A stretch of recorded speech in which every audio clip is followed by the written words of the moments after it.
ನಮಸ್ಕಾರ ಸ್ನೇಹಿತರೆ, ಇಂದು ನಾವು ತೆಲಂಗಾಣ ಮತ್ತು ಕರ್ನಾಟಕದ ನಡುವೆ ರೈಲುಗಳನ್ನು ಇನ್ನಷ್ಟು ವೇಗವಾಗಿ ಹಾಗೂ ಹೆಚ್ಚಾಗಿ ಓಡಿಸಲು ಸಹಾಯ ಮಾಡುವ ಸೆಕೆಂದರಾಬಾದ್ ವಾಡಿ ಜಂಕ್ಷನ್ ನಡುವಿನ ದೊಡ್ಡ ರೈಲು ಮೂಲಸೌಕರ್ಯ ಅಭಿವೃದ್ಧಿ ಯೋಜನೆ ಬಗ್ಗೆ ಮಾತನಾಡುತ್ತಿದ್ದೇವೆ. 3ನೇ ಮತ್ತು 4ನೇ ಲೈನ್ಗಳ ನಿರ್ಮಾಣ. ಸೆಕೆಂದರಾಬಾದ್ ವಾಡಿ ಮಲ್ಟಿ ಟ್ರ್ಯಾಕಿಂಗ್ ಯೋಜನೆ ಎಂದರೇನು?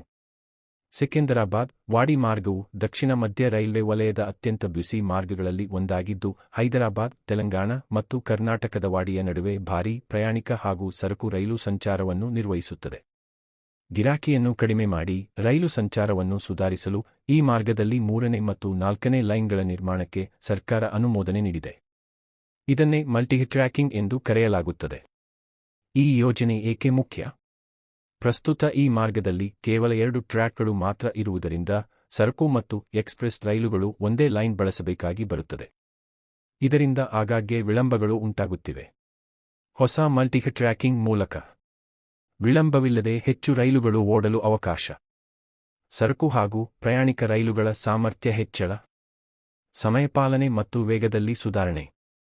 ವಿಶೇಷವಾಗಿ ಹೈದರಾಬಾದ್, ಕಲಬುರಗಿ, ಬೆಂಗಳೂರು ಮತ್ತು ಮುಂದಿನ ಪ್ರಮುಖ ಕೇಂದ್ರಗಳ ನಡುವಿನ ರೈಲುಗಳಿಗೆ ಲಾಭವಾಗುತ್ತದೆ. ಸಿಮೆಂಟ್, ಕಲ್ಲಿದ್ದಲು ಮತ್ತು ಇತರ ಸರಕು ಕೈಗಾರಿಕೆಗಳಿಗೂ ಲಾಭವಾಗುತ್ತದೆ, ಏಕೆಂದರೆ ಹೆಚ್ಚಿನ ಸರಕು ರೈಲುಗಳು ಪ್ರಯಾಣಿಕ ಮಾರ್ಗಗಳನ್ನು ಅಡ್ಡಿಪಡಿಸದೆ ಸುಗಮವಾಗಿ ಸಂಚರಿಸಬಹುದು. ಯೋಜನೆ ವೆಚ್ಚ ಮತ್ತು ಕಾಲಾವಧಿ. ಕೇಂದ್ರ ಸಚಿವ ಸಂಪುಟವು ಸೆಕೆಂದರಾಬಾದ್, ಸನತ್ನಗರ, ವಾಡಿ 3ನೇ ಮತ್ತು 4ನೇ ಲೈನ್ ಯೋಜನೆಗೆ ಸುಮಾರು 5,012 ಕೋಟಿ ಮೊತ್ತವನ್ನು ಒಳಗೊಂಡ ದೊಡ್ಡ ರೈಲು ವಿಸ್ತರಣೆ ಯೋಜನೆಯ ಭಾಗವಾಗಿ ಅನುಮೋದನೆ ನೀಡಿದೆ. ಈ ಮಾರ್ಗವು ಸುಮಾರು 173 ಕಿಲೋಮೀಟರ್ ಉದ್ದವಿದ್ದು, ತೆಲಂಗಾಣ ಮತ್ತು ಕರ್ನಾಟಕ ರಾಜ್ಯಗಳ ಮೂಲಕ ಸಾಗುತ್ತದೆ. ಯೋಜನೆ ಪೂರ್ಣಗೊಳ್ಳಲು ಸುಮಾರು 5 ವರ್ಷಗಳ ಕಾಲಾವಧಿ ಅಂದಾಜಿಸಲಾಗಿದೆ. ಇದು ರೈಲು ಪ್ರಯಾಣವನ್ನು ಹೇಗೆ ಬದಲಾಯಿಸುತ್ತದೆ? ಯೋಜನೆ ಪೂರ್ಣವಾದ ನಂತರ ಇದು ಈ ಪ್ರದೇಶದ ರೈಲು ಜಾಲಕ್ಕೆ ದೊಡ್ಡ ಬದಲಾವಣೆ ತರಲಿದೆ. ಪ್ರಯಾಣಿಕ ರೈಲುಗಳಲ್ಲಿ ವಿಳಂಬ ಕಡಿಮೆಯಾಗುತ್ತದೆ. ಹೈದರಾಬಾದ್, ಬೆಂಗಳೂರು, ಕಲಬುರಗಿ ಮತ್ತು ಇತರ ನಗರಗಳ ನಡುವೆ ಹೊಸ ಸೇವೆಗಳನ್ನು ಆರಂಭಿಸಲು ಅವಕಾಶ. ಸರಕು ರೈಲುಗಳು ಪ್ರಯಾಣಿಕ ಲೈನ್ಗಳನ್ನು ಹೆಚ್ಚಾಗಿ ಅಡ್ಡಿಪಡಿಸುವುದಿಲ್ಲ.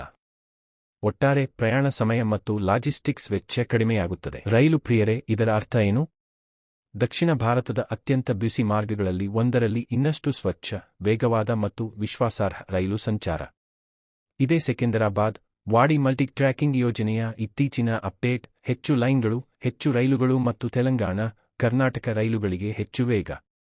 ಈ ಮಾರ್ಗದಲ್ಲಿ ಯಾವ ರೈಲುಗಳು ಇನ್ನಷ್ಟು ವೇಗವಾಗಿ ಓಡಬೇಕು ಎಂದು ನೀವು ಬಯಸುತ್ತೀರಿ? ಕಾಮೆಂಟ್ನಲ್ಲಿ ತಿಳಿಸಿ. ಇಂತಹ ನಿಜವಾದ ರೈಲು ಅಪ್ಡೇಟ್ಗಳಿಗಾಗಿ ಡಿವಿಜಿ ರೈಲ್ ಫ್ಯಾನ್ಗೆ ಲೈಕ್, ಶೇರ್ ಮತ್ತು ಸಬ್ಸ್ಕ್ರೈಬ್ ಮಾಡಲು ಮರೆಯಬೇಡಿ.